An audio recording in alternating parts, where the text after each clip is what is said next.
Let go of my wife. His fist was already tangled in her curls when he noticed the swell of her stomach. "You're pregnant!" Travis hissed, his knuckles white as he yanked her head back, forcing Maya to gasp in pain while her hand instinctively shielded her 6-month bump. The luxury storefronts of the mall blurred into a smear of gold and white as she stumbled, her brown leather handbag hitting the marble floor with a heavy thud. And that's when the rhythmic clicking of polished dress shoes approached. The man walking toward them didn't shout. He didn't break his stride. But when he said, "Let go of my wife," the bustling mall went deathly silent. Travis had just put his hands on June Hyuk Park's world, and June Hyuk is a man who never leaves a debt unpaid. Before we proceed, if this opening gripped you, subscribe now if you are new here so you never miss what's ahead. While you're here, tell me in the comments where in the world you're watching from. I love seeing our community grow. Now, let's dive into the story. The iced Americano Maya had been carrying was a dark, dripping ruin across the white marble, but she didn't look down. It was a habit she developed somewhere between the 4 years of being told she was defective and the woman she was becoming now, the need to stay perfectly still even when her world was crashing. Her therapist would probably have a lot to say about her inability to move, but Maya hadn't mentioned it yet. Some scars were too deep to hand over to a stranger with a notepad. The mall off the main plaza moved around her in the easy, unhurried way of a Thursday afternoon. Designer logos glowed from the walls, casting pools of expensive light across the polished floors. The scent of high-end perfume and fresh leather drifted from the nearby boutiques. Soft, ambient music filled the space, nothing urgent, nothing sharp. It was exactly the kind of normal atmosphere June Hyuk had chosen deliberately when he suggested she meet his mother here for lunch. He wanted Maya to feel discreet, comfortable, and far enough from his syndicate world that she could breathe without looking over her shoulder for a security rotation. He wanted her to feel like she wasn't a target. But as Travis's grip tightened on her hair, Maya realized the shadow of her past didn't care about the safety of a luxury mall. The white marble floor of the mall felt suddenly like thin ice, cracking beneath Maya's sandals the moment that voice cut through the ambient hum of the afternoon. It was a voice that sounded like heavy doors slamming shut and the low, dangerous hum of a storm before the sky turns black. It was a voice she had spent 14 months and 3 weeks trying to scrub from the lining of her brain, a sound she had buried under new routines, a new name, and the steady, quiet warmth of a man who actually loved her. But in the space of a single breath, the 3 syllables of her name, Maya, landed like a precise blade, finding the exact unguarded place she thought she had healed. She didn't look up immediately. She couldn't. Instead, her body reacted with a primal memory that 14 months of therapy hadn't quite managed to erase. Every muscle in her shoulders tightened, her posture shrinking instinctively as if she were trying to occupy as little space as possible. It was the internalized smallness she had learned during 4 years of being told she was a transaction gone wrong, a woman who had tricked a man into a barren life. She felt the air temperature drop, a phantom chill that moved from the back of her neck to the flat of her palm, which was currently pressed against the swell of her stomach. When she finally forced her gaze upward, Travis Kane was standing less than 6 feet away, his presence an aggressive stain on the luxury backdrop of the mall. He was dressed in a navy suit that was tailored to emphasize his broad shoulders, his hair groomed with the kind of severe perfection that signaled control was the only point of his existence. He didn't look shocked. Shock was too fleeting an emotion for a man like Travis. Instead, as his eyes dropped to her stomach, Maya watched his expression curdle into something hot and ugly, a familiar darkness working its way up from beneath his polished surface. The mall noise continued around them, the sound of distant laughter, the chime of a boutique door, the rhythmic clicking of heels on stone. But the space between Maya and Travis went completely, terrifyingly silent. She felt the nearest shoppers glance over, sensing the jagged edge of the tension, before they quickly looked away, retreating into the bystander paralysis that always seemed to follow Travis like a shadow. "You're pregnant." His voice was quiet, a dangerous register she had learned to dread more than his shouting. His jaw tightened, and she saw the familiar curl of his right hand at his side, the one with the old scar across the knuckle. He stepped closer, the scent of his expensive cologne, a smell that used to mean safety but now meant suffocation, filling her lungs. 4 years, Maya. 4 years of you telling me you were the reason we couldn't, and now you're carrying another man's child. Maya's hand pressed firmer against her belly, a reflex of protection that her mind hadn't even instructed her to perform. Her eyes didn't drop this time. They held his with the steady, exhausted calm of a woman who had already walked through the fire he was trying to light. She remembered the promise she made to herself the day she signed the divorce papers. She would never again move quickly around Travis Kane, never flinch, and never give him the satisfaction of watching her scramble. "It's none of your business, Travis," she said, her voice sounding steadier than her pulse felt. But Travis had always hated being dismissed, hated being made to feel irrelevant in a story he believed he authored. He stepped closer still, his eyes sweeping the mall to ensure he had an audience, even if they were pretending not to watch. He repeated her words back to her like they were an absurdity, his jaw working with a raw, disorganized pride that wore the clothing of grief. "You planned this," he whispered, and the quietness of it was worse. "You knew the whole time you could get pregnant. You let me believe it was you. You humiliated me." Maya felt the weight of the 4 years he had handed her his shame, and called it truth. She remembered the doctor visits he refused to attend, the tests he wouldn't take because he knew he was fine, and the way he had stopped reaching for her hand in public the moment he decided she was a faulty appliance. "You never got tested," she reminded him, her voice a flat line. "I asked you, the doctors asked you, you refused." The truth didn't set him free, it made him move. Before she could process the shift, his hand moved, not toward her throat, but upward, his fingers tangling into her voluminous black curls with a force that made her head snap back. It wasn't about pain. It was about pinning her, about dragging her back to every room in their old house where she was only as real as his anger allowed. Maya gasped, the air thin and sharp, her hand flying to her stomach as a prayer and a shield. She forced herself to keep her eyes open, to stay present in her body even as the old, terrible distance tried to pull her away. She needed 10 minutes. June Hyuk was supposed to meet her in 10 minutes, and she was not at all certain she had them. The mall had gone completely motionless. A woman near a storefront window put a hand over her mouth. A security guard stood frozen several yards away, caught in that collective freeze of people waiting for someone else to be the first to break the tension. And then, the mall doors at the far end of the corridor slid open. A cold rush of air swept through the building, followed by footsteps, measured, unhurried, and heavy with a kind of quiet efficiency. Maya didn't have to look to know the atmosphere had shifted. The temperature didn't just drop, it crystallized. June Hyuk Park entered the space, his black suit and open collar revealing the dark, deliberate lines of the ink that climbed his neck. He didn't shout. He didn't run. He simply crossed the marble in 6 strides, his dark eyes moving across the scene with the efficiency of a man who had already decided how the afternoon would end. The rhythmic click of June Hyuk's shoes against the marble floor faded into a distant echo as Maya's mind, battered by the sudden violence of Travis's grip, sought refuge in the only place it knew, the past. The cold air of the mall seemed to transform into the humid, rising steam of a kitchen sink, transporting her back 3 years to a Tuesday evening that had smelled of lemon soap and the metallic tang of a failed promise. She was 26 then, washing the dinner dishes with a care that felt more like a ritual of penance than a household chore. In those early days, Travis had been a master of charming certainty. He was the kind of man who remembered the smallest details, who bought flowers for no reason, and who spoke about their future with a confidence that felt like an anchor. Maya had loved him with a trust she hadn't yet learned to portion out, believing his easy smiles were a map to a life that finally made sense. But the optimism of tracking apps and vitamins had eventually curdled into a clinical scheduling that stripped the romance from their bedroom, leaving behind only the cold, hard math of a year without a positive test. The shift hadn't been an explosion. It was an incremental withdrawal, a slow-moving frost that started with Travis stopping his habit of reaching for her hand in public. On that Tuesday at the sink, the silence in the house had become a physical weight. Maya had been staring at the bubbles in the water when Travis's voice cut through the steam, not with a shout, but with a conversational observation that hit harder than any scream. "You knew something was wrong with you before we got married, didn't you?"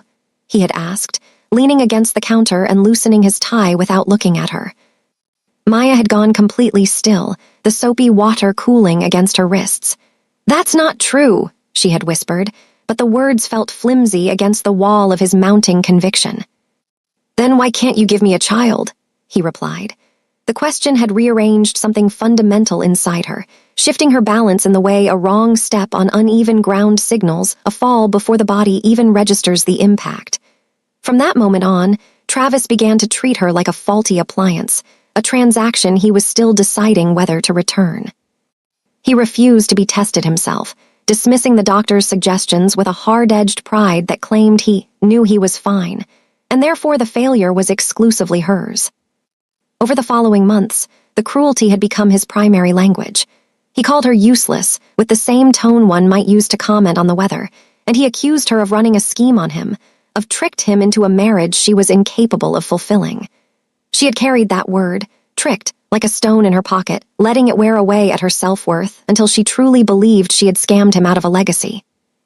She lost weight, stopped calling her mother so the shame wouldn't be heard in her voice, and gained a quietness that made her invisible even to herself. The memory of the steam and the porcelain sink felt so real that for a moment, Maya almost expected to see the lemon-scented bubbles when she looked down. Instead, she saw the dark, dripping ruin of her spilled coffee on the mall floor and Travis's fingers still white-knuckled in her curls. The shame he had fed her for 4 years was still there, heavy and familiar, but it was being met by a new, colder presence. Jun Hyuk was now only steps away, his shadow falling across them both like a shield. Maya realized then that she had lived through the rubble of one life only to build another from the ruins, and while she was still learning how to inhabit a world where she wasn't defective, she was no longer the woman at the sink. She was a woman who was loved for her existence, not her utility, and the man approaching them was about to make sure Travis Kane understood the difference. The sudden, sharp pressure of Travis's hand in her hair forced Maya's mind to leap once more, escaping the harsh, fluorescent lights of the mall for the soft, amber glow of a small gallery in September. It had been 6 months since she had stood on the pavement in the thin March sunshine, holding her divorce papers and waiting to feel something other than total exhaustion.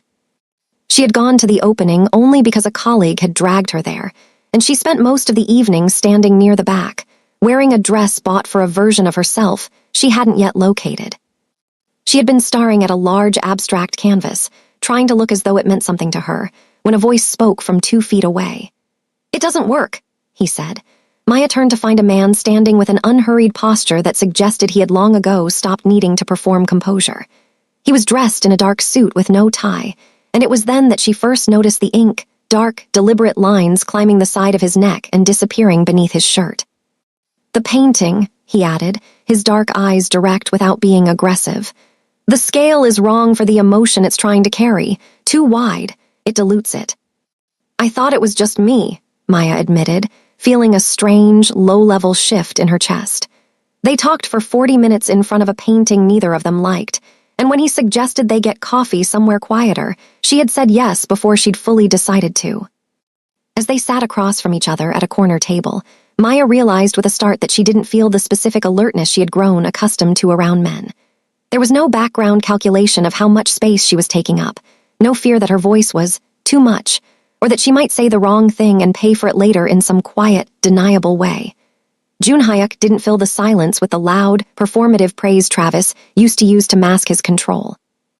Instead, he listened the way very few people do, not waiting for his turn to speak, but actually receiving what she said. His silence didn't feel like a withdrawal or a judgment. It felt like a room with the windows finally opened. It was a silence that made her feel safe enough to eventually tell him about the marriage, about the trying, the doctor visits, and the word defective that had been spoken in the kitchen of a house she thought was a home.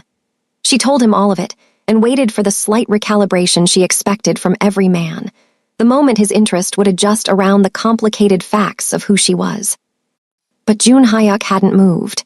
He looked at her steadily and told her that if she couldn't have children, they would build a family another way, that it wasn't a sacrifice, just a different door.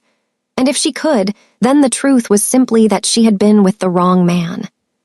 Back in the mall, the memory of that truth landed completely as Jun Hyuk finally stepped into the light.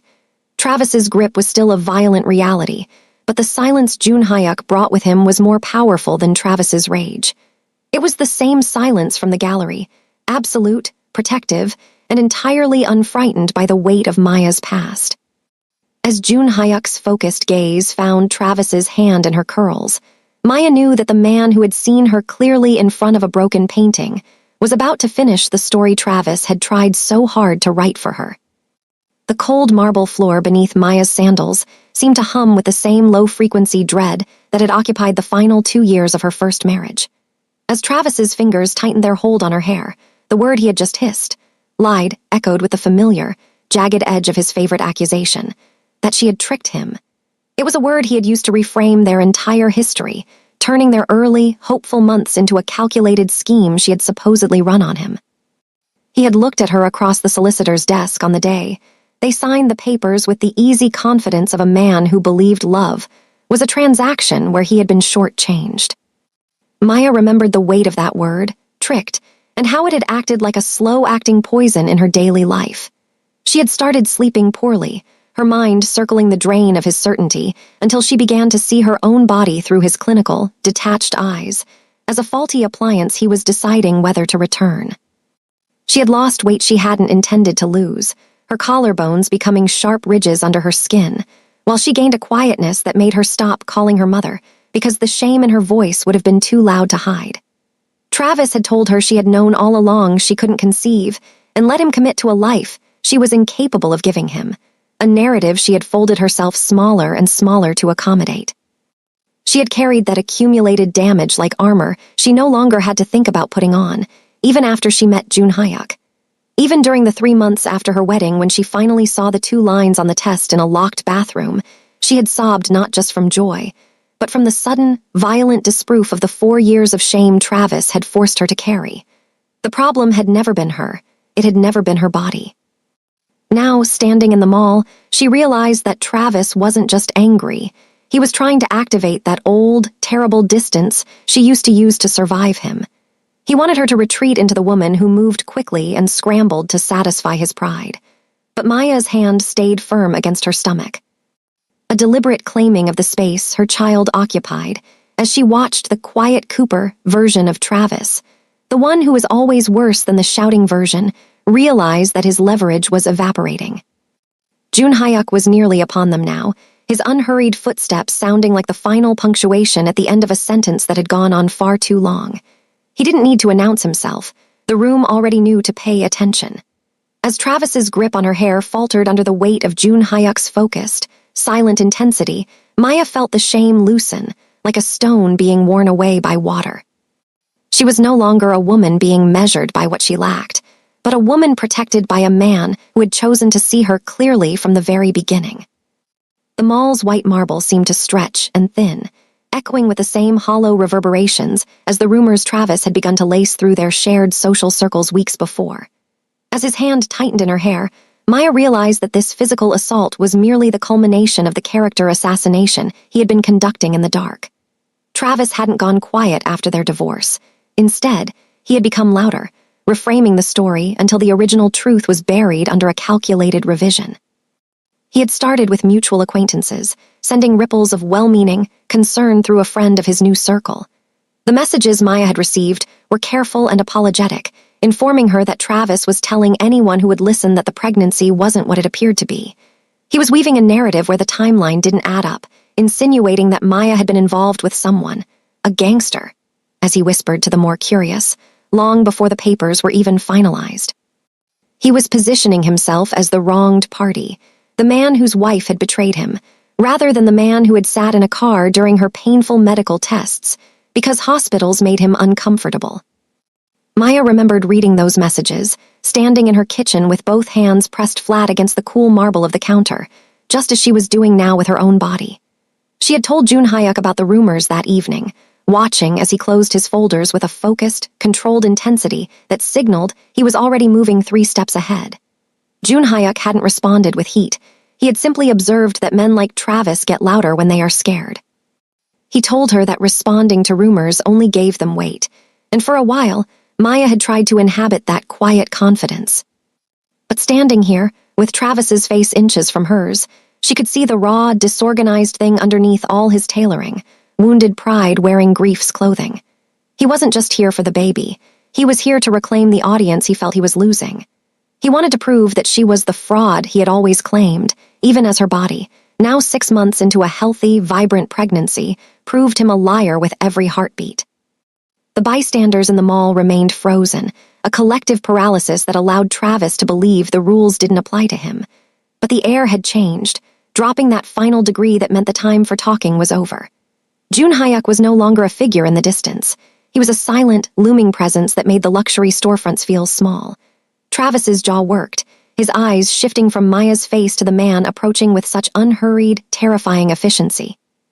The revision of the story was about to meet the reality of the man who had never once asked Maya to be smaller. And Travis Kane was entirely unprepared for the ending Jun Hyuk was about to write. The mall's white marble seemed to stretch and thin, echoing with the same hollow reverberations as the rumors Travis had begun to lace through their shared social circles weeks before. As his hand tightened in her hair, Maya realized that this physical assault was merely the culmination of the character assassination he had been conducting in the dark. Travis hadn't gone quiet after their divorce.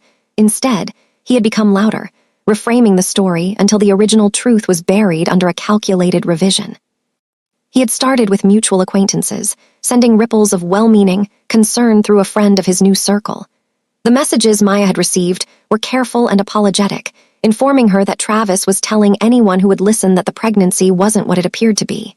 He was weaving a narrative where the timeline didn't add up, insinuating that Maya had been involved with someone, a gangster, as he whispered to the more curious, long before the papers were even finalized.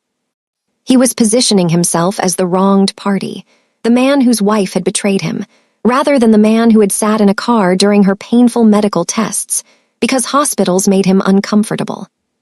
Maya remembered reading those messages, standing in her kitchen with both hands pressed flat against the cool marble of the counter, just as she was doing now with her own body. She had told Jun Hyuk about the rumors that evening, watching as he closed his folders with a focused, controlled intensity that signaled he was already moving 3 steps ahead. Jun Hyuk hadn't responded with heat.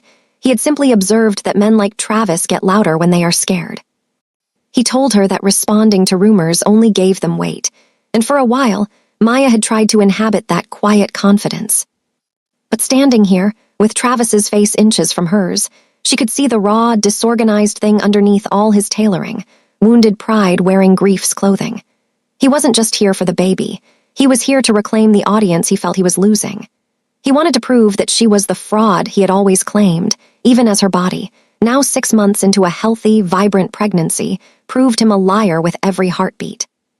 The bystanders in the mall remained frozen, a collective paralysis that allowed Travis to believe the rules didn't apply to him. But the air had changed, dropping that final degree that meant the time for talking was over. Jun Hyuk was no longer a figure in the distance. He was a silent, looming presence that made the luxury storefronts feel small. Travis's jaw worked, his eyes shifting from Maya's face to the man approaching with such unhurried, terrifying efficiency. The revision of the story was about to meet the reality of the man who had never once asked Maya to be smaller, and Travis Kane was entirely unprepared for the ending Jun Hyuk was about to write. The mall's artificial light seemed to sharpen, catching the glint of the silver watch on Travis's wrist as his grip on Maya's hair tightened. But the fear that usually accompanied his presence was being crowded out by a cold, clinical truth.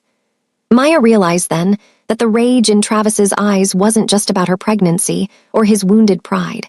It was the frantic, cornered energy of a man running out of time. Jun Hyuk had revealed the architecture of this desperation 2 nights prior, sitting across from her at the kitchen table in the quiet, settled geography of their home. He had spent hours in his study, planning and processing information that had changed the shape of their problem from a domestic ghost story into a ledger of cold, hard numbers. Travis, he explained, had accumulated significant gambling debts over the last 3 years. $500,000 lost in private card games and loans from men who operated in the dark spaces between legitimate business and the syndicate. The mall confrontation wasn't just an impulsive outburst of anger. It was an opening move in a predatory calculation. Travis had spent 4 years making Maya feel ashamed for things she couldn't control, all while he was hiding a spiraling bankruptcy of his own making.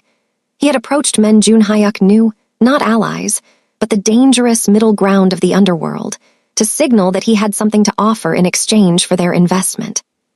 He was trying to leverage Maya's new life, her pregnancy, and the Park family name to wipe his own slate clean.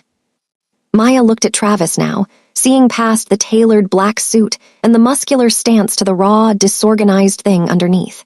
He was a man who handed others his shame and called it truth, a man who had tried to turn her body into a transaction and was now trying to use her child as currency. "You're not here because you're hurt, Travis," Maya said, her voice dropping to a steady, observational register that she had learned from the man now standing just feet behind them. "You're here because you're broke." The flicker of genuine terror that crossed Travis's face confirmed everything Junhyuk had deduced. His rehearsed confidence act faltered, the professional sheen of his suit becoming irrelevant in a room where the rules had already been decided without his input. Junhyuk moved the final few inches, his presence dropping the temperature of the mall by a degree Maya could feel in her very marrow. Travis's fingers finally began to tremble in her curls, the realization sinking in that he hadn't just accosted his ex-wife. He had invited the scrutiny of a man who understood the difference between a threat and an unfinished debt. The transition from the sunlit luxury of the mall to the dim, cavernous silence of the warehouse felt like the closing of a heavy book. Travis Kane had arrived at the docks at 9 o'clock, dressing for the meeting as if appearance were still his primary armor, fitted jacket, polished shoes, and a jaw set with a desperate, lingering hope that he still possessed leverage. He had spent the drive over trying to convince himself that Junhyuk Park was a man like any other, someone who could be reasoned with or bargained into a compromise if approached with the right degree of confidence. But the moment he stepped into the warehouse, the body's primal understanding overrode the mind's delusions. The space was a vast pool of shadows, lit only by a single overhead source that carved out a circle of white light in the center of the room. Junhyuk stood in that light, his jacket gone and his sleeves pushed to the elbows, revealing the dense, elaborate ink that marked him as a man belonging to a world with its own brutal architecture of consequence. He was entirely still, his hands in his pockets, waiting with the unhurried patience of someone who had already decided the outcome before the first word was spoken. Travis stopped 6 feet away, his mouth dry, his rehearsed speech already dissolving in his chest. Junhyuk spoke first, his voice a flat, observational recording of a crime. "You touched my wife," he said, stating it not as an accusation but as a final punctuation. "In a public place, in front of witnesses, with your hand in her hair." "I needed information," Travis stammered, his voice sounding thin and brittle in the vast space. "You needed leverage," Junhyuk corrected, his tone dropping the temperature of the room by a degree Travis could feel in his bones. "Leverage implies you have something to trade. You don't." Junhyuk tilted his head slightly, mentioning the conversations he had already held with the men Travis owed money to, conversations in rooms Travis would never be invited into, where outcomes had been agreed upon without his input. The map Travis had been following was now irrelevant. He was in a different country entirely, one where his rights and his pride meant nothing. Junhyuk removed his hands from his pockets and crossed the distance between them slowly, stopping close enough that Travis had to fight the instinct to stumble backward. There was no performance of menace here, only the absolute absence of it, which was infinitely more terrifying. "Here is what happens now," Junhyuk said quietly. He gestured toward a folder of documents on a nearby table, a no-contact agreement that effectively turned Travis into a ghost and a transfer of his remaining assets, including the logistics stake and the property on Carver Street. It was a comprehensive stripping of everything Travis used to maintain his illusion of power. "You can't just," Travis began, but Junhyuk's gaze held him with a ferocious, private intensity. "The assets cover the debt and the inconvenience," Junhyuk continued, his voice dropping to a register that was controlled rather than emotional.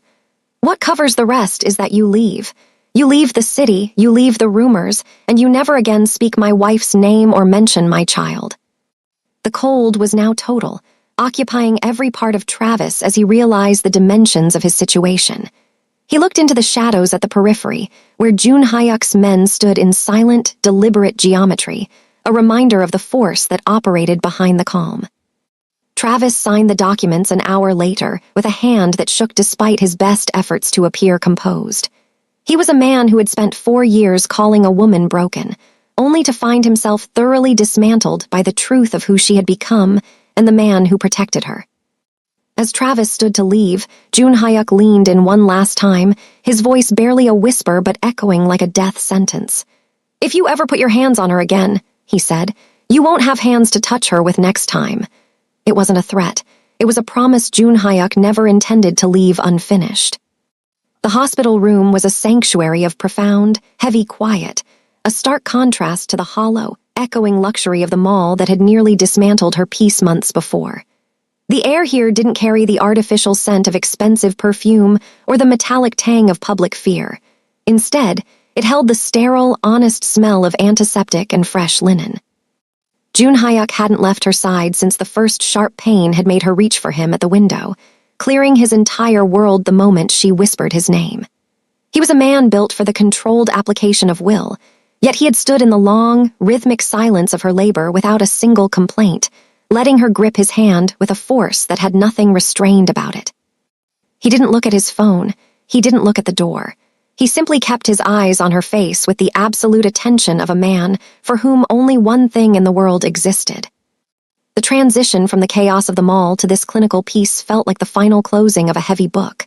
Maya remembered the way her heart had hammered against her ribs when Travis's hand was in her hair, the way the world had seemed to shrink down to the point of his fingers, and the heat of his rage.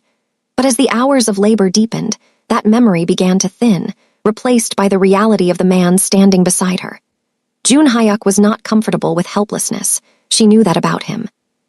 He was a man who moved through the world with an unhurried posture and a stillness that suggested he had long ago stopped needing to perform composure. Yet, in this room, he had traded his power for presence, offering her a steadiness that didn't require her to be small. As the night wore on, the hum of the hospital equipment became the only soundtrack to her effort. Every contraction was a wave she had to climb, but every time she reached the peak, Jun Hyuk was the shore. He wiped the sweat from her forehead with a damp cloth, his movements precise and tender, a silent vow renewed with every touch. He didn't offer empty platitudes or performative encouragement. He offered the truth of his presence. He was the man who had faced down shadows in a warehouse without blinking, yet here, he was a man who bowed his head in reverence to the strength she was displaying. When the baby finally arrived at 10 minutes past 2 in the morning, the first furious, magnificent announcement of her daughter's existence hit the room like something physical, a pressure that settled deep in Maya's chest. Maya felt the sound in her sternum and her throat simultaneously, and she was crying before she had processed the fact of it, tears running freely into her hair as the midwife placed the small, warm weight against her skin. The world rearranged itself permanently in that second around a new and specific gravity. She held her daughter and felt the particular, astonishing realness of her weight, a weight that didn't feel like a burden, but like a foundation. She looked up to see Jun Hyuk standing at the side of the bed, his usual mask of composed authority entirely gone. The man who had crossed a warehouse with lethal, cold efficiency was now looking at his daughter with an expression that was entirely unguarded. The composure that was so fundamental to how he moved through the world had simply been released, as if he had decided this was a room where he could afford to be seen completely. His jaw worked, and his eyes were bright with a moisture he didn't move to conceal. When she finally guided the baby into his arms, he held her with an absolute, settled quality, as if his hands had simply been waiting through the years for this specific moment to arrive. "Thank you," he whispered, the two words encompassing the gallery, the mall, the clinic, and the long, difficult work of unlearning the damage Travis had done. He didn't say, "I told you so," but as he looked from the baby's face to Maya's, the silent confirmation was there, the truth her own body had been waiting to tell her. Maya leaned back against the pillows, watching the man she had chosen walk slowly back and forth beside the bed, his daughter against his chest. She thought about the porcelain sink where she had washed dishes in a house that wasn't a home, the cold latte she had stared at in the cafe, and the word defective that she had carried so long it had started to feel like her own name. She thought about the bathroom floor and the 2 lines on a test that had triggered heaving sobs of relief. Disproven, every lie she had been told about her worth. The problem had never been her body. It had never been her. It had simply been the wrong man. She hadn't escaped into this life. She had built it from the rubble and the shame, refusing to apologize for the space she now occupied. She understood now that power and love were not opposites, that protection could feel like expansion rather than containment. The man she had married didn't require her smallness to maintain his size. He expanded the space around her, allowing her to be exactly who she was. She thought about the years she spent shrinking, the years she spent believing that love was a transaction she was failing to complete, She remembered Travis's voice in the kitchen, the clinical detachment in his eyes as he dismantled her piece by piece. That version of Maya was a ghost now, a shadow that had finally been chased away by the morning sun. In its place stood a woman who knew that her value wasn't tied to a doctor's report or a man's pride. Her value was in her resilience, in her capacity to love again, and in the life she now held in her arms. As the morning light began to touch the city outside, Maya felt the space where the shame had lived finally feel light, like a room where the windows had been opened after years of being shuttered. She watched Junhyuk press his face gently against the baby's forehead, the child's foot pressing back against his palm in a purposeful, distinct movement. It was the disproof of every word Travis had ever spoken, a reality that sat in her chest like something she finally had a word for: peace. She was Maya Park, wife, mother, protected, and whole. She was no longer a woman who answered to a toxic past or a man who used her worth as a weapon. She had walked through the fire and come out the other side knowing exactly what fire looked like, and she was never going back. Outside, the city continued in its unaware, indifferent way, entirely ignorant of the transformation that had occurred in this quiet room. But for Maya, the story had finally ended where it should have begun, with a man who saw her clearly and a child who was the proof that she had always been enough.